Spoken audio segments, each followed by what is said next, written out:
El terrorismo es uno de esos temas que aparece con cierta frecuencia de un tiempo a la fecha, que todo el mundo cree que entiende, todo el mundo utiliza el concepto, sin embargo tiene un amplio margen de usos, algunos legítimos, otros ilegítimos, unos siguiendo agendas políticas, otros tratando de llegar a definiciones técnicas. Bien, ¿qué problema tiene el terrorismo? En primer lugar es que había un escritor que escribió una obra con Chomsky que decía: si no te gusta algo, llámalo terrorismo, ¿no? ¿A qué nos referimos con eso? A que lo que para unos es un movimiento revolucionario, un movimiento insurgente, para otros es un movimiento terrorista. Terrorista es toda aquella política con la que uno esté en desacuerdo. Entonces, el terrorismo y lo terrorista y los terroristas se convierte como una etiqueta general para descalificar personas, actores o procesos. Pero entonces, tratando de llevar o elevar la discusión sobre el terrorismo y tratando de darle una definición más técnica, más precisa, no tan general, ¿qué es el terrorismo? A mí se me ocurre que el terrorismo lo podríamos definir como todo aquel actor, proceso, acción o resultado que combina tres elementos. Primero, es un acto violento que se ejecuta con una agenda política, o sea, el fin último del terrorismo siempre es político. Tiene como víctimas a personas inocentes o a civiles, como lo quiera llamar. Y tres, es violatorio del derecho internacional, de los derechos humanos en particular. Entonces son tres elementos: violatorio del derecho internacional de los derechos humanos, tiene una agenda política, sus resultados, y las víctimas son inocentes. No es que se cumpla uno o dos de estos principios, se tienen que cumplir los tres para poder definir un acto como terrorista. ¿Por qué? Porque si tenemos un acto que, por ejemplo, tiene como víctimas inocentes y es violatorio del derecho, entonces lo que tenemos es un acto de delincuencia común.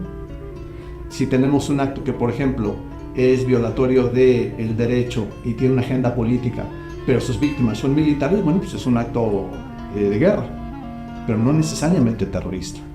Entonces el tema es ese: necesitamos víctimas inocentes, violatorio del derecho y una agenda política final. Uno a veces ve, por ejemplo, que de pronto estalla alguna instalación pública en la Ciudad de México o en alguna otra capital latinoamericana, y lo aparece inmediatamente en redes sociales es un acto terrorista. Y yo digo, bueno, sí, por supuesto, uno no puede sacar esos eventos, no puede sacar el terrorismo de la mesa para explicar esos eventos, pero la pregunta siempre es: ¿cuál es la metapolítica?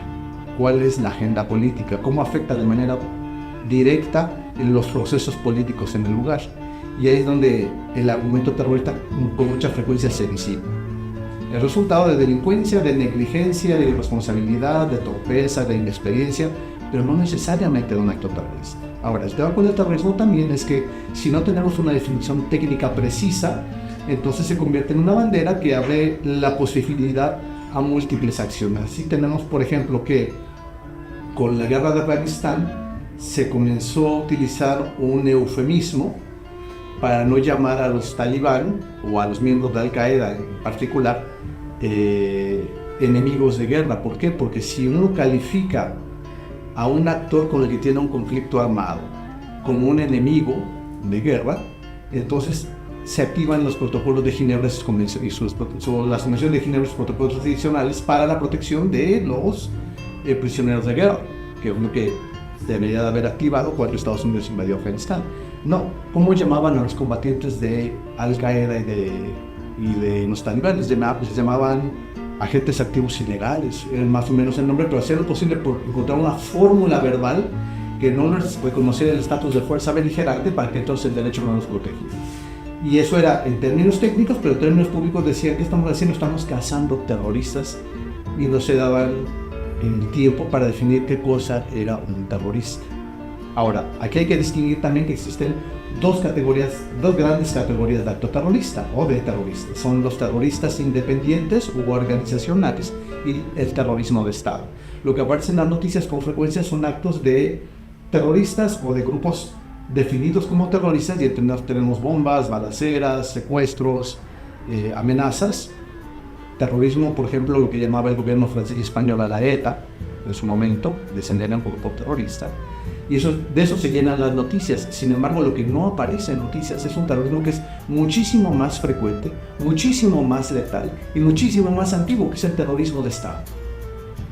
¿Por qué no se ve porque queda de manera soterrada en el inconsciente colectivo, porque normalmente son procesos de muy largo alcance y son actores institucionales quienes ejecutan, no actores individuales. Es más fácil generar la imagen del enemigo cuando tienes a un millonario oscuro saudita lejano como Osama Bin Laden, y cuando dices, bueno, ¿quién es el responsable de un acto de terrorismo de Estado? El Departamento de Estado, o el Pentágono, o la CIA, o el gobierno de los Estados Unidos, o cualquier otro ente gubernamental. Cuando el actor es institucional, el acto terrorista, aunque sea mucho más letal y mucho más masivo, pasa desapercibido.